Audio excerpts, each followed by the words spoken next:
مولاي صل وسلم دائما أبدا على حبيبك خير الخلق كلهم يا ربي بالمصطفى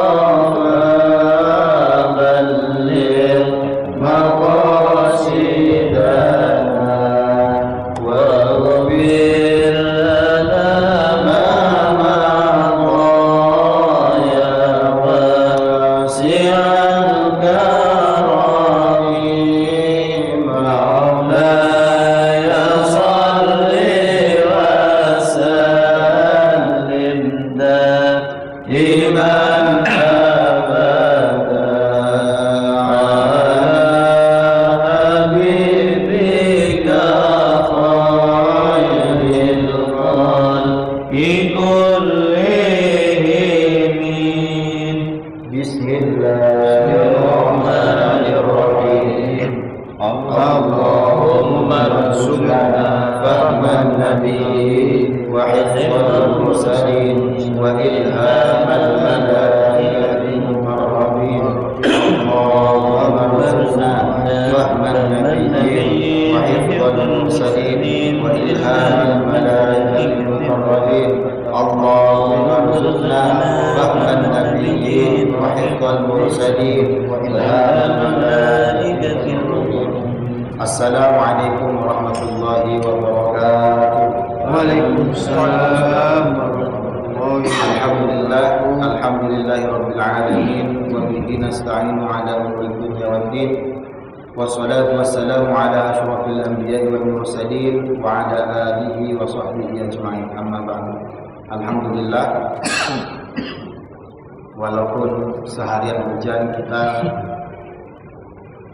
diberi nikmat kesempatan untuk melangkahkan kaki menuju masjid untuk sholat maghrib dan bermuajah untuk thalabul ilmi. Ada satu kisah ketika seorang syaitan membantu orang yang sholat. Waktu hujan deras mendung sehingga gelap, adzan maghrib dikumandangkan, ada seorang pemuda yang melangkahkan kaki menuju masjid. Karena gelap dan keadaan becek, maka keplesetlah pemuda tersebut, jatuh, kotor semua. Apa yang dilakukan pemuda tadi? Dia kembali ke rumah untuk membersihkan pakaiannya. Setelah bersih, dia melangkah lagi dan bawa senter karena keadaan begitu gelap. Jatuh lagi, Pak, kepleset lagi. Setan melihat hal itu terjadi. Pemuda tadi pulang membersihkan lagi, ternyata mau balik lagi, Pak, ke masjid. Nah, tiba-tiba waktu melangkah ke masjid ini ada seorang kakek tua membawa pelita, membawa senter lah kalau zaman sekarang. Bawa payung juga. Ada yang di payung, udah ayo ke masjid dah, ayo. Disenteri jalannya supaya enggak jatuh. Sudah tiba di masjid, tanya pemuda tadi, jenengan niki saksi sinten, Mbah? Saya ini setan. Saya ini setan yang tugasnya untuk mengganggu manusia. Kenapa kok sampai membantu saya ke masjid? Kan kerjaanmu supaya orang itu nggak ke masjid. Bagaimana saya nggak bantu kamu ke masjid? Ketika kamu jatuh menuju masjid dalam perjalanan, kamu kembali membersihkan pakaian dan kembali lagi, seluruh dosamu diampuni oleh Allah. Saya mendengar kabar tersebut. Jatuh lagi kamu kedua kali, pulang lagi, membersihkan pakaian ke masjid lagi. Saya mendengar para malaikat memberi kabar Allah SWT memaafkan seluruh dosa-dosa keluarga. Ternyata kamu pulang lagi untuk membersihkan lagi. Saya nggak mau nanti kamu jatuh lagi, balik masjid lagi. Satu kampung ini dimaafkan oleh dosa-dosanya gara-gara kamu. Akhirnya kamu saya bantu saja sekali ke masjid supaya tidak dimaafkan. Ini ada cerita setan bantu manusia supaya orang nggak dimaafkan dosa-dosanya, supaya nanti kumpul di neraka. Alhamdulillah kita sekarang memasuki bulan Maulid, bulan kelahiran Rasulullah SAW tanggal 24 Desember.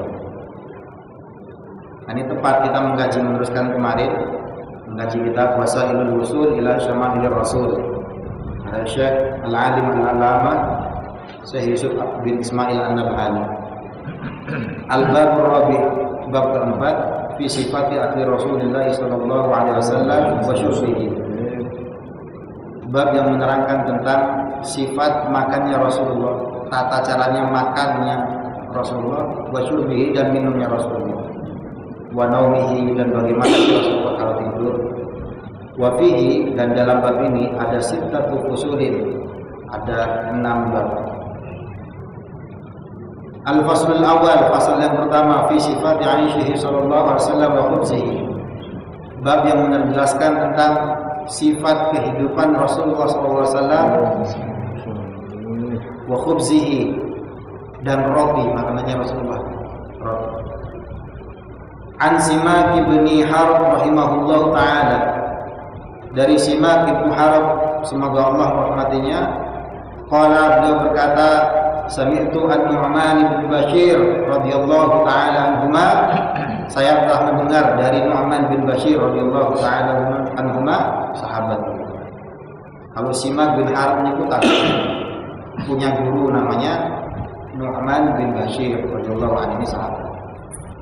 Dia mendengar gurunya tersebut berkata, ya guru, alastum fi ta'amin wa syarabin ma syi'tum, bukankah kalian dalam perihal makanan dan minuman ma syi'tum, melakukan apa yang kalian kehendaki? Jadi kalau soal makan dan minum, kamu itu kan sakarah masih terserah kalian kan, katanya sahabat Nu'man. Laqad ra'aitu, sungguh aku telah melihat Nabiyakum sallallahu alaihi wasallam, nabi kalian sallallahu alaihi wasallam. Jadi sahabat Muhammad ini bercerita, saya itu pernah melihat Rasulullah sallallahu alaihi wasallam. Wa ma yajidu minad daqal ma yamla'u batnahu, tidak pernah ditemukan Rasulullah sallallahu alaihi wasallam perutnya itu terisi sampai kenyang dengan apa? Ad-daqal. Apa ad-daqal? Di sini dijelaskan radi'ut tamr, kurma yang paling jelek, kurma yang jelek. Jadi Rasulullah SAW itu tidak pernah kenyang walaupun itu dengan kurma yang kualitas jelek. Wa kana aktsaru ta'ami Rasulullah SAW, adapun makanan yang paling banyak dikonsumsi oleh Rasulullah SAW adalah at-tamru wal ma'u, adalah kurma dan air. Jadi seumur hidup Rasulullah SAW itu makanan yang paling banyak dikonsumsi cuma 2 itu, dan minuman kurma dan air. Kalau kita apa? Nasi goreng, sate, itu pun makannya sampai kenyang. Apalagi kalau prasmanan, ada satenya langsung ambil 6 tusuk, nasinya sedikit, satenya ngambil 6.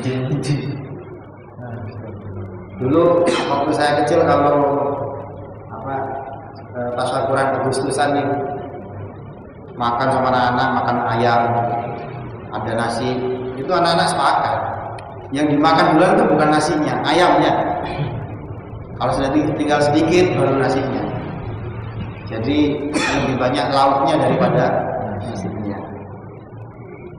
Wa an Aisyah radhiyallahu taala anha, dan dari Aisyah radhiyallahu taala anha, sahabat Aisyah, istri beliau, putrinya Abu Bakar Siddiq.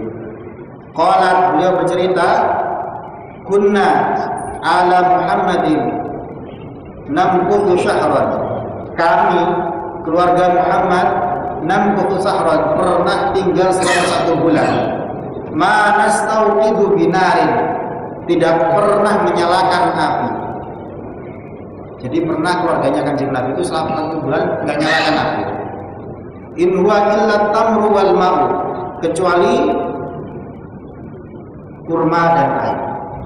Nah, para ulama menjelaskan apa yang dimaksud dengan keluarga Nabi selama 1 bulan tidak pernah menyalakan api. Apa? tidak pernah masak. Nggak pernah masak kenapa? Bukan malas, Pak. Yang mau dimakan juga nggak ada. Ya makanannya cuma ini, kurma dan air. Ini istri beliau yang bercerita, Aisyah radhiyallahu ta'ala. Wa fi riwayatin Al-Bukhari wa Muslim, dan dalam sebuah riwayatnya Bukhari dan Imam Muslim, kanat Aisyah radhiyallahu ta'ala anha, Siti Aisyah radhiyallahu ta'ala anha taqulu li Urwah, pernah bercerita, pernah berkata kepada Urwah. Urwah ini keponakannya Siti Aisyah, Urwah bin Zubair bin Awam,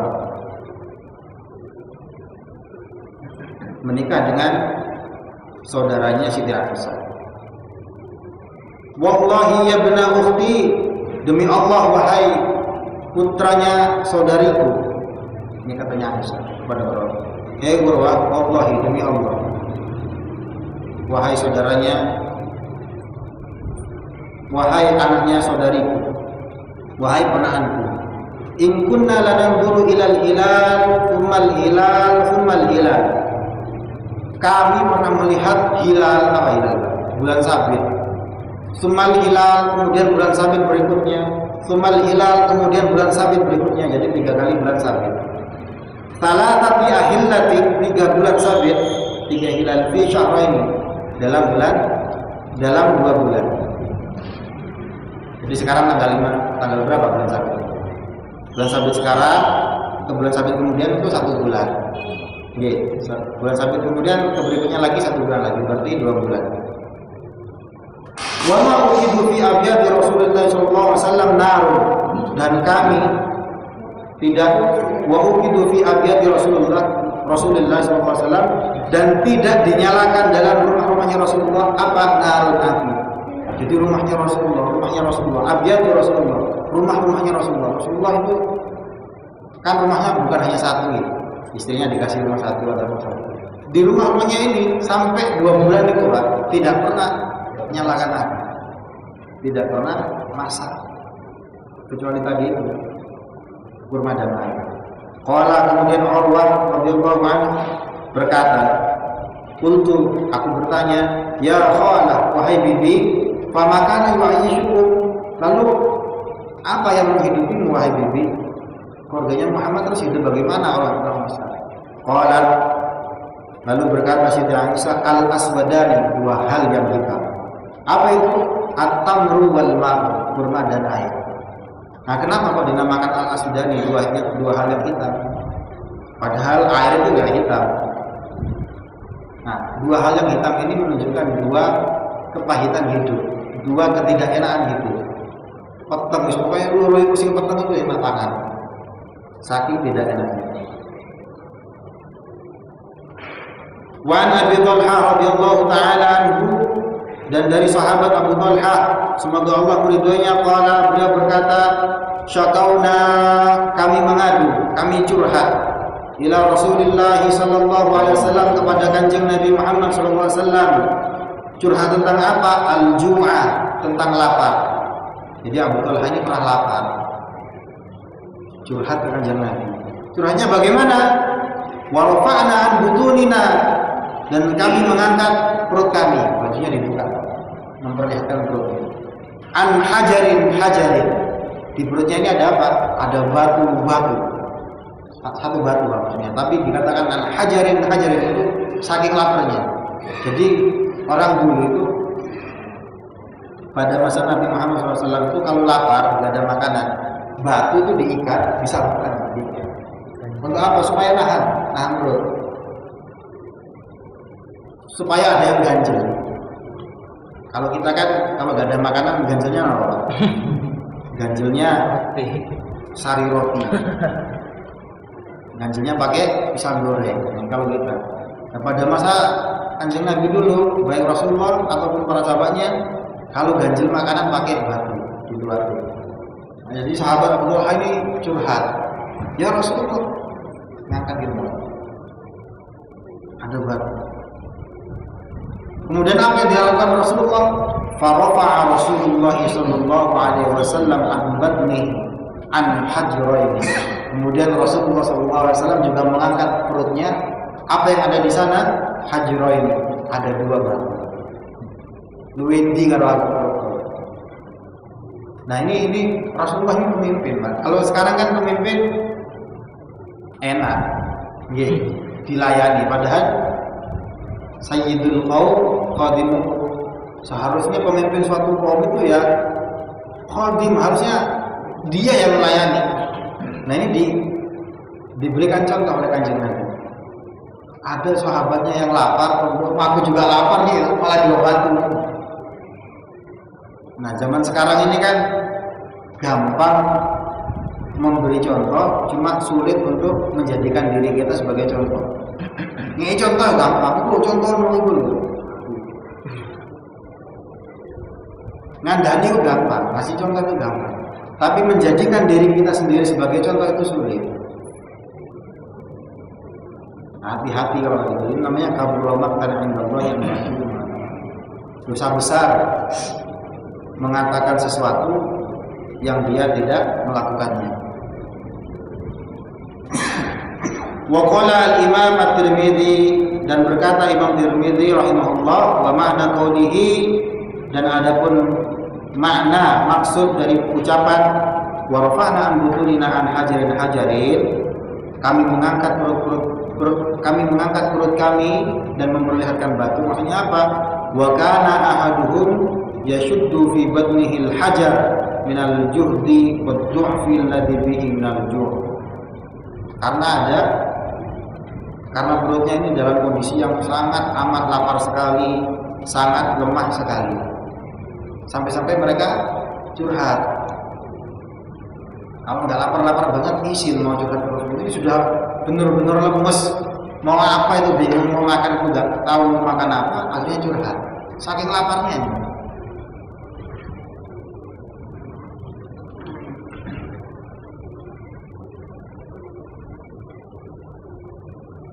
Wa an Utbah ibn Ghazwan radhiyallahu ta'ala anhu, dari sahabat Utbah bin Ghazwan, qala, beliau berkata, laqad ra'aituni wa inni lasabiqu sab'atin ma'a Rasulillah sallallahu alaihi wasallam. Sungguh telah ada, aku ini adalah orang yang ketujuh dari 7 orang bersama Rasulullah sallallahu alaihi wasallam. Jadi cerita, saya ini orang yang ketujuh di antara 7 orang yang bersama Rasulullah. Ada 7 orang, salah satunya Rasulullah. Si Utbah bin Ghazwan ini cerita, aku ini orang ketujuh. Maksudnya dalam konteks itu. Malana ta'amun illa warqus syajar. Kami tidak mempunyai makanan pun, satu makanan pun, illa kecuali warqus syajar, daunnya pohon. Daunnya pohon. Ini Rasulullah pernah mengalami kondisi seperti ini. Makanya ya cuma itu kok. Sama kita dengan kita ini. Makan bayam. Masih dimasak, ini dimakan bayam. Hatta taqarrahat ashdaquna, sampai-sampai ujung mulut kami ini terluka. Kena getahnya begini. Dimakan, makanya kena getah. Faltaqattu burdatan faqasamtuha baini wa baina Sa'id bin Malik. Kemudian kami memotong selimut, saya memotong selimut, faqasamtuha baini wa baina Sa'id bin Malik. Kemudian saya membaginya menjadi 2, satu untuk saya dan satu untuk Sa'id bin Malik, sahabat yang lain. Fatazartu binisfiha wa tazarra Sa'dun binisfiha. Kemudian saya memakainya yang setengah lagi dipakai sahabat Sa'ad. Fama minna min ulaika sab'a ahadun illa wa huwa amiru misli minal ansar. Dan sekarang adalah kami semua di antara 7 orang tersebut adalah pemimpin pada beberapa pemerintah.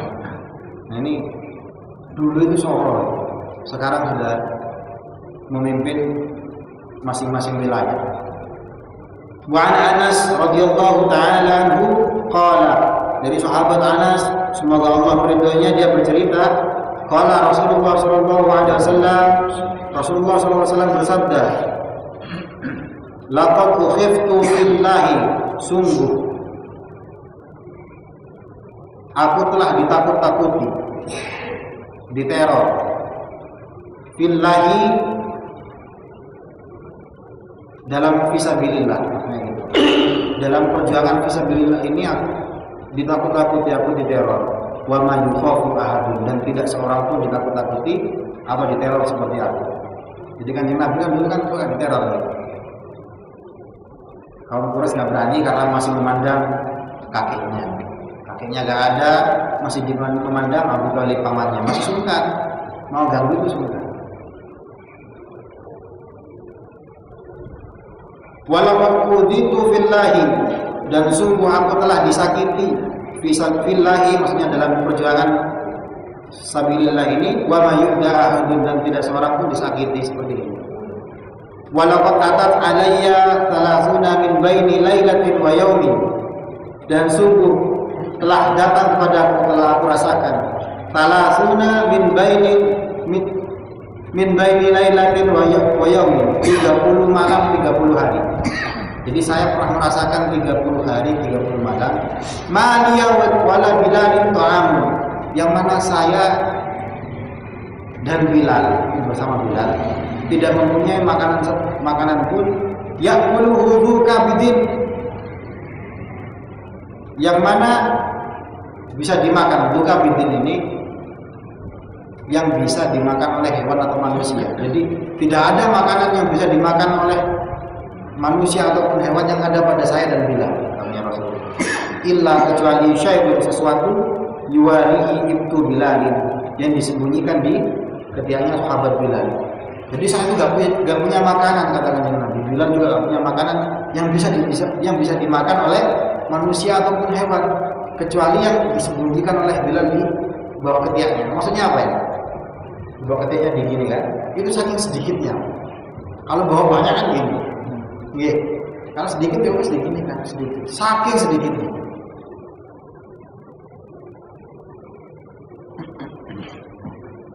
Qala al-musannif fi jami'ihi, berkata musannif ini penulisnya, fi jami'ihi, yaitu dalam kitab Jami' Shahih karya Tirmidzi, Sunan Tirmidzi. Imam Tirmidzi berkata, makna hadzal hadis, maksud hadis ini adalah annahu innama kana ma'a Bilalin hina kharaja Rasulullah sallallahu alaihi wasallam min Makkah hariban. Kejadian ini terjadi ketika Rasulullah SAW keluar bersama Bilal min Makkah, dari Makkah, hariban, sebagai seorang yang pelarian, terusir.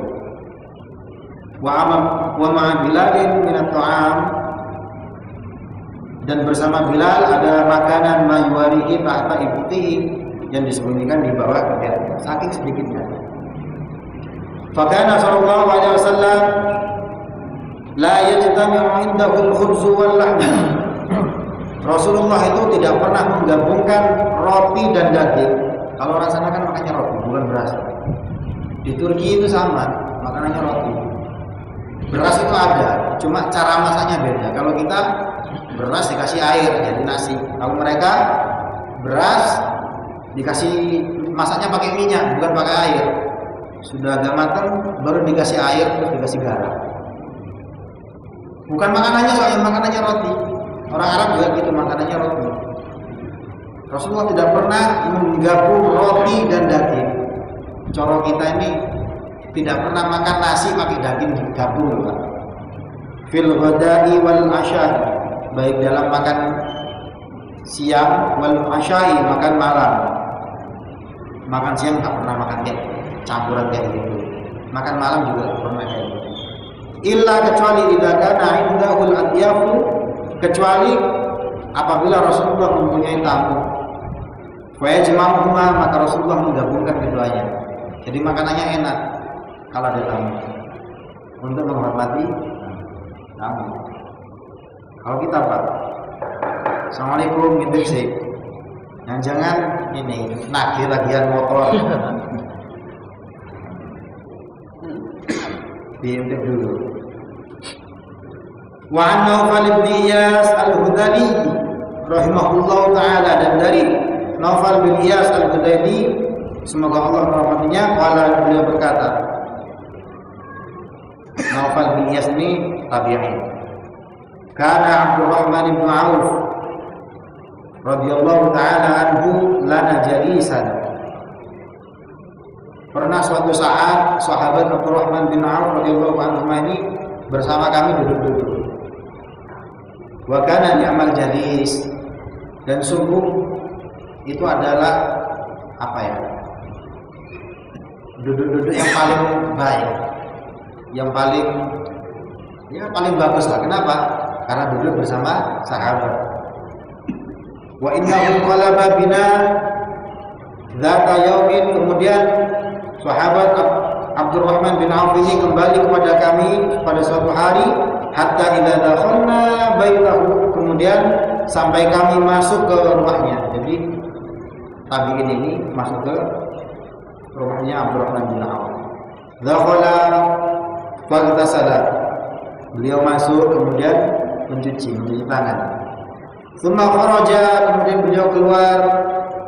Wa utina bi sahfatin fiha khubzun wa lahm, kemudian beliau keluar dan membawakan kepada kami apa? Sohfah. Sohfah ini piring besar. Untuk di dalamnya ada, di sini fiha khubzun wa lahm, di situ ada roti dan daging. Dibawa oleh sahabat untuk dihidangkan kepada, ini tadi di salah satunya Naufal bin Iyas rahimahullah. Falamma wudi'at, dan ketika sahabat Abdurrahman bin Auf meletakkan makanan tersebut di depan kami, baka Abdurrahman, tiba-tiba Abdurrahman bin Auf menangis. Fakultu, maka si Naufal bin Iyas tadi itu bertanya, ya Aba Muhammad, wahai bapaknya Muhammad. Jadi Abdurrahman bin Auf punya anak namanya Muhammad. Wahai bapaknya Muhammad, ma yubkika, mengapa engkau menangis? Faqala, maka berkata si Abdurrahman bin Auf radhiyallahu anhu, tuwfiya Rasulullah sallallahu alaihi wasallam, Rasulullah sallallahu alaihi wasallam meninggal dunia, walam yashba, dan beliau tidak pernah merasa kenyang. Huwa wa ahlu baitihi, beliau dan ahli baitnya ini, keluarganya tidak pernah merasakan kenyang. Min khubzis syair, kenyang dari apa? Kenyang dari roti gandum. Rasulullah meninggal, beliau dan keluarganya ini tidak pernah merasakan kenyang dari roti gandum. Fala rana ukhirna lima huwa khairul lana, maka sekarang tidakkah kita lihat keadaan kita ukhirna lebih baik, kita sekarang keadaannya lebih baik, makan enaknya, makan roti dan daging. Lima huwa khairul lana, sedangkan beliau dan ahli baitnya khairul lana, lebih baik daripada kita. Rasulullah enggak pernah kenyang. Enggak pernah kenyang dari daging lumayan. Ini enggak pernah kenyang dari roti gandum. Padahal itu makanannya. Kalau kita enggak pernah kenyang makan nasi.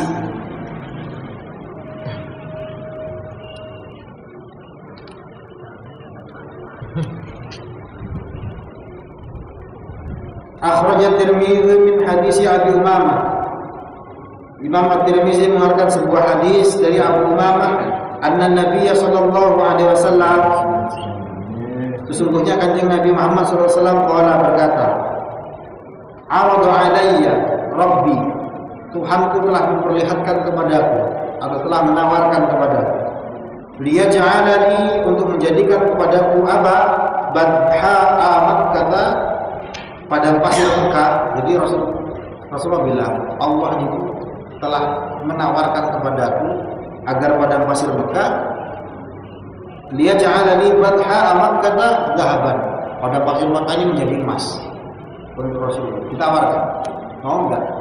Fakultu, maka aku berkata kanjeng Nabi, la ya Rabbi, tidak wahai Tuhanku, walakin, tetapi asbahu yauman wa ajibu yauman, aku ingin satu hari ini lapar, satu hari ini tercukupi. Fa idza ju'tu, apabila aku lapar, tadarra'tu, maka aku merendahkan diri ilaika kepadamu, wa dzakartuka, aku berzikir ingat kepadamu. Kalau aku lapar, Wa idza syabi'tu, dan apabila aku kenyang, syakartuka, aku bersyukur kepada engkau, wa hamidtuka, dan aku berhamdalah, bertahmid kepada engkau. Nah, kita puasa Ramadan itu salah satu hikmahnya adalah untuk ingat bagaimana sih orang-orang miskin merasakan lapar. Itu hikmahnya kita melakukan Ramadan.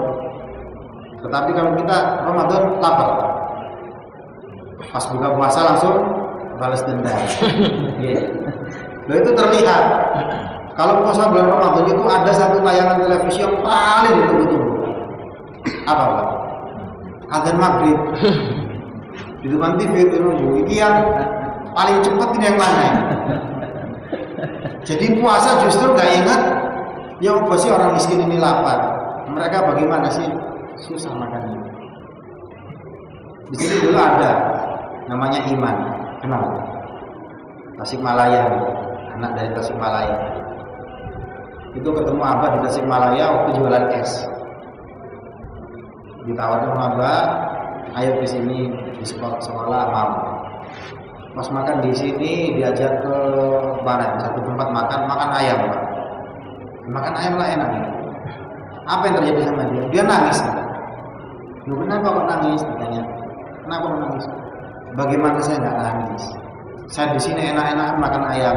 Orang tua saya di sana di Tasikmalaya, keluarga saya biasanya tuh nggak tahu hari ini bisa makan apa enggak. Gitu. Ada itu. Kejadian yang terjadi pada masa Khalifah Umar bin Khattab radhiyallahu anhu, ada seorang ibu yang masak batu, pernah dengar nggak? Karena anaknya lapar, nggak ada makanan. Ibunya masak batu untuk nipu anaknya, Ustaz, turus, tak masak lagi, padahal masak batu. Akhirnya dilihat oleh Umar bin Khattab, kemudian tanya, wahai ibu, bagaimana pendapatmu tentang Khalifah? Nggak tahu kalau itu Khalifah. Nggak suka lah, intinya sama Khalifah nggak suka keadaan kami kayak gini. Umar bin Khattab kembali lagi ke tempatnya, beliau mengangkat tepung gandum dengan ngangkat sendiri, nggak pakai pelayannya, walaupun dia seorang presiden, diangkat untuk ibu yang tadi. Dan ini terjadi sekitar 1 bulan yang lalu di Jawa Barat, di berita nih Pak, pernah baca? Jawa Barat, seorang ibu yang membakar atau memasak, merebus batu supaya nipu anaknya lapar. Terjadi loh Pak di Jawa. Untung ada seorang polisi yang tahu. Akhirnya polisi ini ngajak orang-orang lain untuk bantu. Coba ini di zaman kita ini terjadi ya. Sampai mana gitu.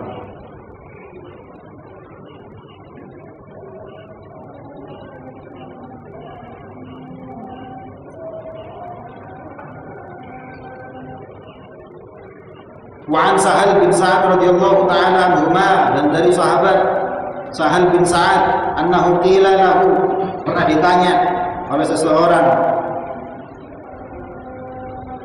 a'akala Rasulullah sallallahu alaihi wasallam an-naqiyya, apakah Rasulullah sallallahu alaihi wasallam pernah memakan naqi? Naqi itu apa?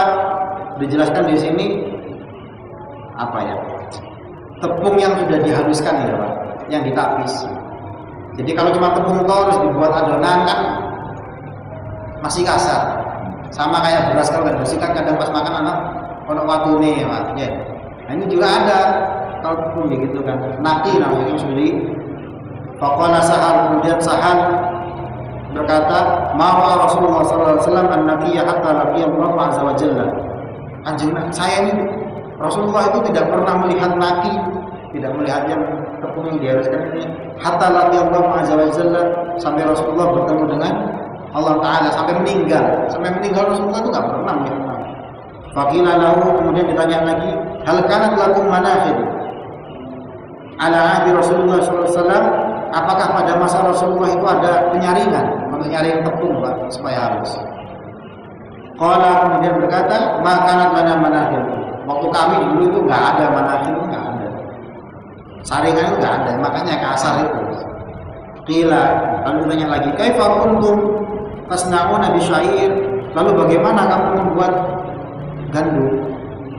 Qala, berkata, kunna nadfuquhu fayatiru minhu ma qara thumma na'jinuhu, kami meniupnya, gitu.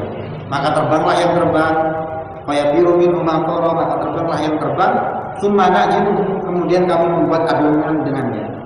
Jadi masih tetap kasar. Saya pernah di daerah Menzil, di daerah Turki sana. Itu satu desa, tapi tempat ini Thariqah Naqsabandiyah, Syekh Abdul Baqi. Nah itu di lantai bawah itu ada setiap hari orang-orang miskin ngumpul di situ Pak, untuk makan roti gandum sama coba apa itu? Kayak sop tapi cuma air tok Pak, air coklat. Jadi rotinya dipotong, ini makan. Roti gandum kerasnya bukan.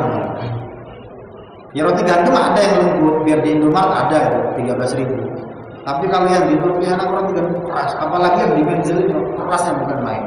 Dan konon riwayat ini ada riwayat di Menzil ini, alat untuk membuat roti gandum ini peninggalannya Siti Fatimah.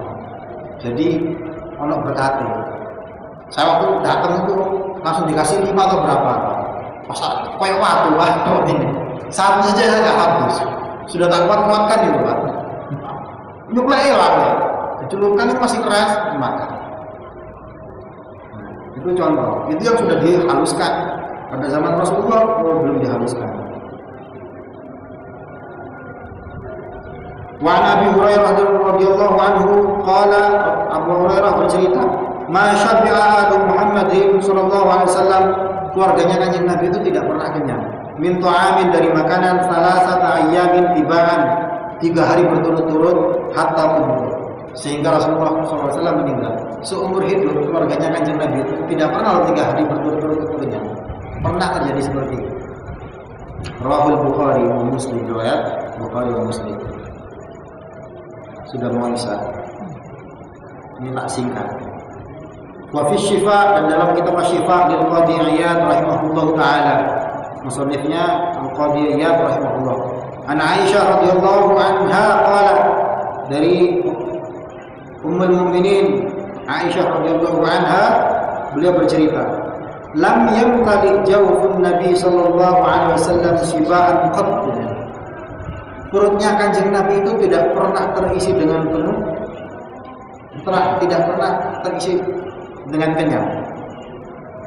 Ini istilah Aisyah ini. Walam yabutha syakwa ila ahadin, dan beliau juga tidak pernah mengadu, nggak pernah curhat, lapar, nggak pernah kayak gitu. Li ahadin, kepada seorang pun. Wa kanatil faqatu ini kefakiran, fakir. Ahabba ilaihi minal ghina, dan sungguh kefakiran ini lebih beliau cintai daripada kaya. Wa in kana la yaqulu ja'ian yaltawi tula lailatihi minal ju'i fala yantahu siyama yawmihi. Walaupun beliau sallallahu alaihi wasallam itu lapar sepanjang malam, tula lailatihi minal ju'i, dalam keadaan lapar, fala yantahu siyama yawmihi, dan keadaan seperti itu tidak mencegah beliau untuk puasa pada siang harinya. Walaupun semalaman lapar, siangnya itu Rasulullah tetap puasa. Pernah Rasulullah seperti itu. Walau sya'a, padahal beliau kalau mau, sa'ala rabbahu jami'a kunuzil ardi wa thumariha wa raghada 'aishiha. Kalau beliau mau, Rasulullah itu bisa meminta kepada Allah semua kunuzil ardi, kekayaan yang ada di bumi, wasimariha, dan buah-buah yang ada di bumi. Rasulullah itu kalau mau bisa minta Gusti Allah. Minta kenyang itu bisa, tapi enggak mau. Walaqad kuntu abki rahmatan, kemudian aku menangis, kata Siti Aisyah, rahmatan, karena kasih sayang, kasihan, lahu, kepada Kanjeng Nabi, mimma ara, dengan apa yang telah aku lihat bihi, kepada Rasulullah. Jadi Siti Aisyah itu enggak tega, nangis, sayang Kanjeng Nabi, melihat kondisi Nabi kayak gitu. Wa amsahu biyadi ala batnihi, kemudian aku mengusapkan tanganku ala batnihi, di atasnya perut Rasulullah. Mimma bihi minal ju', yang perutnya Rasulullah ini sedang lapar. Wa aqulu, kemudian aku berkata, kata Siti Aisyah, nafsi laka al-fidha, diriku sebagai tebusan untuk wahai Rasulullah. Lau taballaghta minad dunya bima yaquluka, jika engkau telah mencukupi dengan dunia ini bima yaqutuka. Lalu dengan apa dunia itu memberi makanan kepadamu? Fayaqul, maka Rasulullah bersabda, ya Aisyah, wahai Aisyah, mali walid dunya. Apa ya bahasa ininya? Apa sih bentukku dengan dunia ini? Itulah bahasa mudanya. Mali walid dunya. Apa hubunganku dengan dunia? Ikhwani min ulil azmi, saudara-saudaraku dari kalangan ulil azmi. Ulil azmi sih kan? Yang 5 nabi ini. Nabi Ibrahim, Nabi Musa, Nabi Isa, Nabi Muhammad, satu lagi sih. Nabi Ibrahim, Nabi Nuh, Nabi Ibrahim, Nabi Musa, Nabi Isa, Nabi Muhammad. Ini namanya ulul azmi. Yang paling top kesabarannya. Ikhwani min ulil azmi minar rusul, saudara-saudaraku dari kalangan Rasul yang ulul azmi tersebut, yang ada 5 tersebut, sabaru, mereka sabar, ala ma huwa asyaddu min hadza, mereka sabar atas apa-apa yang lebih asyaddu min hadza, lebih nemen daripada yang saya rasakan saat ini. Apa bahasanya? Lebih susah dari yang saya rasakan saat ini. Mereka sabar. Famadu ala hadihim, dan mereka tetap berada dalam keadaannya tetap seperti itu, walaupun susah mereka tetap aja. Faqadimu ala rabbihim, mereka lalu menghadap kepada Tuhannya, maksudnya Allah. Fa akrama ma lahum, kemudian Allah memuliakan mereka. Wa ajzala thawabahum, dan Allah menambah pahala-pahalanya. Fa ajiduni astahyi, lalu aku ini malu. Intarafaqtu fi ma'isyati ayyuqasara bi ghadan dunahu. Aku malu kalau kehidupanku ini bermewah-mewah. Saudara-saudaraku lebih soro daripada, lebih sengsara daripada apa yang aku rasakan saat ini. Wa ma min syai'in huwa ahabbu ilayya min al-luhumi bi ikhwani wa fillahi. Dan aku ini, dan tidak ada sesuatu pun yang lebih aku sukai kecuali bisa menyusul mereka. Mereka bisa kayak gitu, saya juga bisa kayak gitu. Nah, ini Kanjeng Rasulullah sering dalam kondisi lapar. Ada satu doa yang doanya Kanjeng Nabi yang tidak semua umatnya ini kuat untuk meniru doanya Rasulullah. Rasulullah doa seperti ini, Pak. Ini riwayat Imam Bukhari. Allahumma ahyini miskinan. Ya Allah, hidupkan aku dalam keadaan miskin. Sampai kuat. Ya Allah, jadikan saya ini miskin. Berani doa kayak gitu. Lu katanya kanjeng umatnya Nabi Muhammad. Kanjeng Nabi doa kayak gitu. Allahumma ahyini miskinan. Ya Allah, hidupkanlah aku sebagai orang yang miskin. Wa amitni miskinan, dan matikan aku dalam keadaan sebagai orang yang miskin. Kuat makanya. Ya Allah, aku yang mati, semoga aku ini jadi orang yang pas lagi kondisi miskin gitu.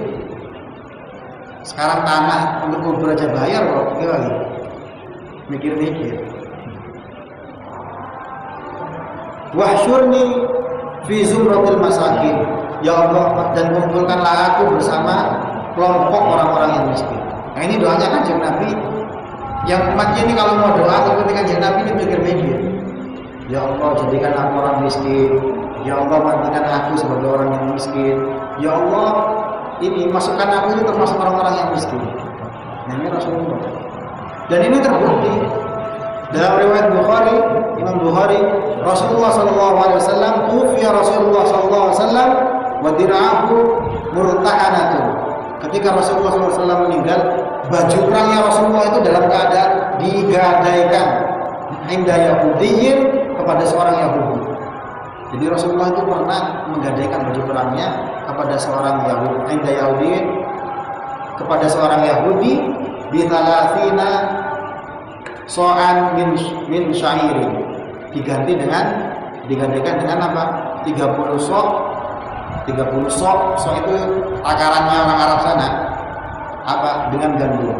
Jadi Ini saya menggadaikan, kalau kita kan menggadaikan emas, kita dapat uang, nanti bisa digadaikan. Nah, Rasulullah itu waktu meninggal, itu baju perangnya itu tergadaikan sama orang Yahudi, karena kenapa? Rasulullah pernah menggadaikan baju perangnya ditukar dengan 30 sok gandum. Ya untuk makan, saking miskinnya Rasulullah. Dan ketika Rasulullah meninggal belum sempat ini untuk ngambil. Akhirnya apa? Diambil oleh ahli warisnya, yaitu Siti Fatimah. Jadi Rasulullah itu meninggal dalam kondisi miskin. Kalau kita meninggal masih sugi, masih kiri, sing dieling anaknya tuh anakku itu. Kalau Kanjeng Nabi umatku yang diingat adalah umatnya. Gak mau yang diingat anaknya soal warisan, bajunya aja sedang digadai. Jadi Rasulullah itu hidupnya soro, dan itu dicontohkan oleh Kanjeng Nabi. Orang yang kaya nanti di akhirat ini waktu dipanggil dikumpulkan di padang mahsyar, orang-orang yang kaya ini hitungannya lupa malah. Kamu belum pernah dapat gaji segini, kamu pernah buat apa? Itu hitungannya lama, Pak. Jadi yang miskin ini cepat hitungannya. Masih itu mau kok. Gajiku saat itu selama atau kena sego karo tempe kayak keluarga. Wis kapan? Kalau kaya itu, Pak. Kaya itu hitungannya luang mana, Bro? Karena detail. Ya hitungan kita, kalau hitungan akhirat dia cepat. Mungkin ini saja yang dapat saya sampaikan. Semoga yang sedikit ini bermanfaat untuk kita semua. Semoga kita senantiasa diberi oleh Allah SAW nikmat untuk kekuatan untuk mengikuti sunnah-sunnah Rasulullah SAW. Wastaghfiru min kulli dhanbin wa khataaya. Wassalamualaikum warahmatullahi wabarakatuh. Waalaikumsalam warahmatullahi wabarakatuh.